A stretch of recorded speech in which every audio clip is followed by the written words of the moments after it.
ಯಾರು ಹೇಳಿಕೆ ಕೊಟ್ಟಿದ್ದಾರೆ ಅವರು ರಾಹುಲ್ ಗಾಂಧಿಯ ಕಾಲಿನ ಕಿರುಬೆರಳಿಗೆ ಕೂಡ ಸಮಾನತೆ ಅವರಿಗೆ ಇಲ್ಲ.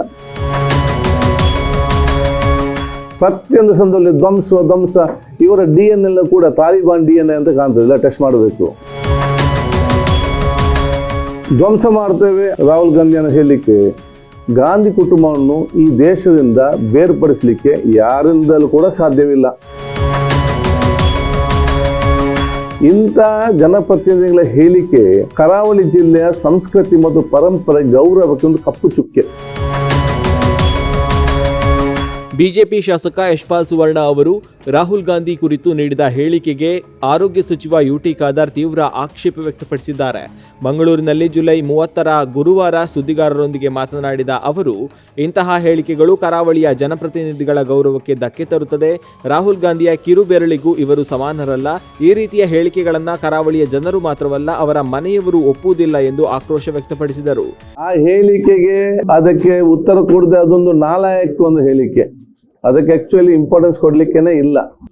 ಇದರಲ್ಲಿ ಅವರು ಅಸ್ತಿತ್ವ ಉಳಿಸಲಿಕ್ಕೆ ಬೇಕಾಗಿ ಏನೆಲ್ಲ ಕೂಡ ಮಾತಾಡ್ತಾರೆ. ಯಾಕೆ ಅದಕ್ಕೆ ಉತ್ತರಕ್ಕೂ ಅಗತ್ಯನೇ ಯಾಕಂತ ಹೇಳಿದ್ರೆ, ಯಾರು ಹೇಳಿಕೆ ಕೊಟ್ಟಿದ್ದಾರೆ ಅವರು ರಾಹುಲ್ ಗಾಂಧಿಯ ಕಾಲಿನ ಕಿರುಬೆರಳಿಗೆ ಕೂಡ ಸಮಾನತೆ ಅವರಿಗೆ ಇಲ್ಲ. ಇದರಲ್ಲಿ ವ್ಯಾಲ್ಯೂ ನೋಡುವಾಗ ರಾಹುಲ್ ಗಾಂಧಿ ಎಲ್ಲಿದ್ದಾರೆ, ಇವರು ಎಲ್ಲಿದ್ದಾರೆ, ಅದನ್ನ ನಾನು ಯಾಕೆ ಹೇಳ್ತೇನೆ ಅಂತ ಹೇಳಿದ್ರೆ, ಇಂಥ ಜನಪ್ರತಿನಿಧಿಗಳ ಹೇಳಿಕೆ ಕರಾವಳಿ ಜಿಲ್ಲೆಯ ಸಂಸ್ಕೃತಿ ಮತ್ತು ಪರಂಪರೆ ಗೌರವಕ್ಕೆ ಒಂದು ಕಪ್ಪು ಚುಕ್ಕೆ. ನಾವು ಬೇರೆ ಜಿಲ್ಲೆಯವರಾಗೆಲ್ಲ ಕರಾವಳಿಗೆ ಒಂದು ವಿಶೇಷ ಜನಪ್ರತಿನಿಧಿ ವಿಶೇಷ ಗೌರವ ಇದೆ. ನಮ್ಮ ಹೋಟೆಲ್ ಉದ್ಯಮ ದೇಶ ಉದ್ದಗಲಕ್ಕೂ ಇದೆ.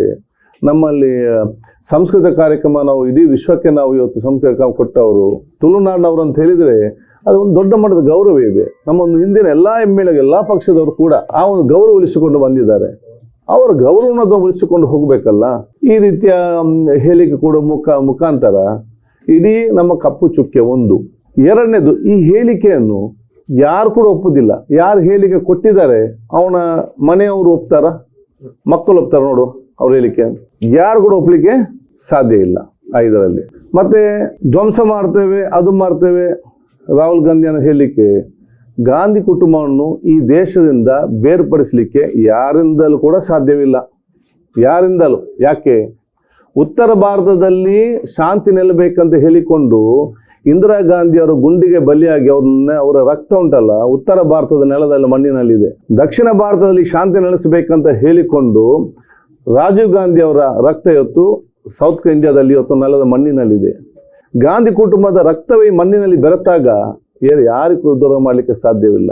ಇವತ್ತು ಪಂಜಾಬ್, ಭಾರತ, ನಾರ್ತ್ ಇಂಡಿಯಾ ಇರಲಿ, ಸೌತ್ ಇಂಡಿಯಾ ಇರಲಿ, ದೇಶದಲ್ಲಿ ಶಾಂತಿಯುತವಾಗಿ ನೆಲೆ ನಿಂತಿದ್ರೆ ಅದು ಇಬ್ಬರು ಮಹಾನ್ ವ್ಯಕ್ತಿಗಳ, ಅದು ಇಂದಿರಾ ಗಾಂಧಿ ಮತ್ತು ರಾಜೀವ್ ಗಾಂಧಿ ಅವರ ಆ ಒಂದು ಬಲಿ ಕೊಟ್ಟ ಕಾರಣ ಆಗಿದೆ. ಇವರೆಲ್ಲ ಯಾರು ಕೇರ್ ಮಾಡ್ತಾರೆ? ಹೇಳಿಕೆಗೆ ಯಾರು ಮಾಡ್ತಾರ? ಒಂದು ಹೇಳಿಕೆ ಕೊಡ್ಲಿಕ್ಕೆ ಒಂದು ಅರ್ಥ ಬರಬೇಕಲ್ಲ. ಪ್ರತಿಯೊಂದು ಸಂದರ್ಭದಲ್ಲಿ ಧ್ವಂಸ ಇವರ DNA ಎಲ್ಲ ಕೂಡ ತಾಲಿಬಾನ್ DNA ಅಂತ ಕಾಣ್ತದೆ. ಇಲ್ಲ, ಟೆಸ್ಟ್ ಮಾಡಬೇಕು. ಇದನ್ನು ಒಂದು ಧ್ವಂಸ ಅಲ್ಲಿಂದಲೇ ಬರುದು. ಇದರಲ್ಲಿ ಏನಿದೆ ಅವ್ರದ್ದು, ಅದಕ್ಕೆ ಇದು ಯಾರು ಕೂಡ ಒಪ್ಪುದಿಲ್ಲ. ಇದು ಇಡೀ ಅವರ ಅಸ್ತಿತ್ವ ಉಳಿಸ್ಕೊಳ್ಬೇಕು. ಅದಕ್ಕೇನು ಹೇಳುವುದೆಲ್ಲ ಸರಿಯಲ್ಲ. ಇದು ಎಲ್ಲರಿಗೂ ಕೂಡ ಅಗೌರವ ತರುವಂತ ಒಂದು ಕೆಲಸ. ಇದೇ ವೇಳೆ ರಾಜ್ಯದಲ್ಲಿ ಯುವ ಜನಾಂಗದಲ್ಲಿ HIV ಸೋಂಕು ಹೆಚ್ಚಳವಾಗುತ್ತಿದೆ ಎಂಬ ವರದಿಗಳ ಕುರಿತು ಪ್ರತಿಕ್ರಿಯಿಸಿದ ಖಾದರ್, ರಾಜ್ಯದಲ್ಲಿ ಕಡ್ಡಾಯ HIV ಪರೀಕ್ಷೆ ನಡೆಸುವಂತೆ ಯಾವುದೇ ಆದೇಶ ನೀಡಿಲ್ಲ. ಕೆಲವೆಡೆ ಜಾಗೃತಿ ಶಿಬಿರಗಳ ಮೂಲಕ ಪರೀಕ್ಷೆಗಳನ್ನು ನಡೆಸಲಾಗುತ್ತಿದೆ. HIV ಸೋಂಕಿನ ಪ್ರಮಾಣದಲ್ಲಿ ಯಾವುದೇ ಅಸಹಜ ಏರಿಕೆ ಕಂಡು ಬಂದಿಲ್ಲ. ಈ ಕುರಿತು ಆರೋಗ್ಯ ಇಲಾಖೆ ಅಧಿಕಾರಿಗಳು ಈಗಾಗಲೇ ಸ್ಪಷ್ಟನೆ ನೀಡಿದ್ದಾರೆ. ಸಂಪೂರ್ಣ ಮಾಹಿತಿ ಪಡೆದು ಈ ರೀತಿಯ ಸುದ್ದಿ ಹೇಗೆ ಹರಡಿತು ಎಂಬುದನ್ನು ಪರಿಶೀಲಿಸುತ್ತೇನೆ ಎಂದು ತಿಳಿಸಿದರು. ನೋಡಿ, ಅಂತ ಯಾವುದೇ ಆದೇಶ ಎಲ್ಲಿಯೂ ಕೂಡ ಕೊಡಲಿಲ್ಲ.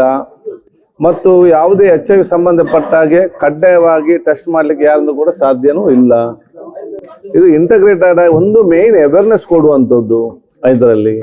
ಸೆಕೆಂಡ್, ಅಗತ್ಯ ಬಂದ್ರೆ ಇಂಟಗ್ರೇಟ್ ಆಗಿ ಅಲ್ಲಿ ಕೆಲವು ಕಡೆ ಕ್ಯಾಂಪ್ ಮಾಡುವಂಥದ್ದು ಅಲ್ಲದೆ ಪ್ರತಿಯೊಬ್ಬರು ಕಡ್ಡಾಯ ಮಾಡ್ಬೇಕಂತ ಯಾವುದೇ ವಿಚಾರ ಸಬ್ಜೆಕ್ಟೇ ಇಲ್ಲ.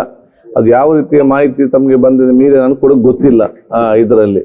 ಮತ್ತು ಹಿಂದಿನ ಅದೇ ರೇಷೋದಲ್ಲಿ ಇದೆ ಹೊತ್ತು ಎಲ್ಲಿ ಹೆಚ್ಚು ಕೂಡ ಜಾಸ್ತಿ ಕೂಡ ಆಗ್ಲಿಲ್ಲ. ಇವಾಗ ನಾನು ನಮ್ಮ ಅಧಿಕಾರಿಗೆ ಸಂಬಂಧಪಟ್ಟಾಗೆ ನಾನು ಬಂದ ತಕ್ಷಣ ನಾನು ದೂರವಾಣಿ ಮುಖಾಂತರ ಚರ್ಚಿಸಿದ್ದೇನೆ. ಅವರೆಲ್ಲ ಕೂಡ ಮಾಹಿತಿ ಅನ್ನೋದು ಕೊಟ್ಟಿದ್ದಾರೆ. ನಾಳೆ ನಾನು ಮತ್ತೆ ಹೋಗಿ ಇದಕ್ಕೆ ಸಂಪೂರ್ಣ ವಿವರವನ್ನು ತಗೊಳ್ತಾ ಇದ್ದೆ. ಮತ್ತೆ ಇದರ ಬಗ್ಗೆ ನಾನು ಒಂದು ಯಾಕಾಗಿ ಬಂತು ಏನು ಮತ್ತು ಜನರ ಗೊಂದಲವನ್ನು ಏನು ನಿರ್ವಹಣೆ ಮಾಡ್ಬೇಕಾ ಅದು ಬಹಳ ಸ್ಪಷ್ಟವಾಗಿ ಅದನ್ನು ಮಾಡ್ತಾರೆ. ಏನಾದ್ರೂ ಸುಳ್ಳು ಸುದ್ದಿ ಅಂತದ್ದು ಏನಾದ್ರೂ ಇದೆಯಾ? ಅಲ್ಲ, ತಪ್ಪು ಮಾಹಿತಿ ಅಥವಾ ಮಾಹಿತಿಯ ಕೊರತೆಯಿಂದ ಕೆಲವೊಂದು ವಿಚಾರ ಇರ್ತದೆ. ಅವ್ರು ಏನೋ ಒಂದು ಹೇಳಿರ್ತಾರೆ, ಅದು ಪ್ರಿಂಟ್ ಆಗಿ ಬಂದಿರ್ತದೆ. ಅದಕ್ಕೆ ನಾಳೆ ಅದ್ರ ಬಗ್ಗೆ ನಾನು ಮೀಟಿಂಗ್ ತಗೊಂಡು ಕ್ಲಾರಿಟಿ ತಗೊಂಡು ಬಹಳ ಸ್ಪಷ್ಟತೆ ಬರ್ತದೆ.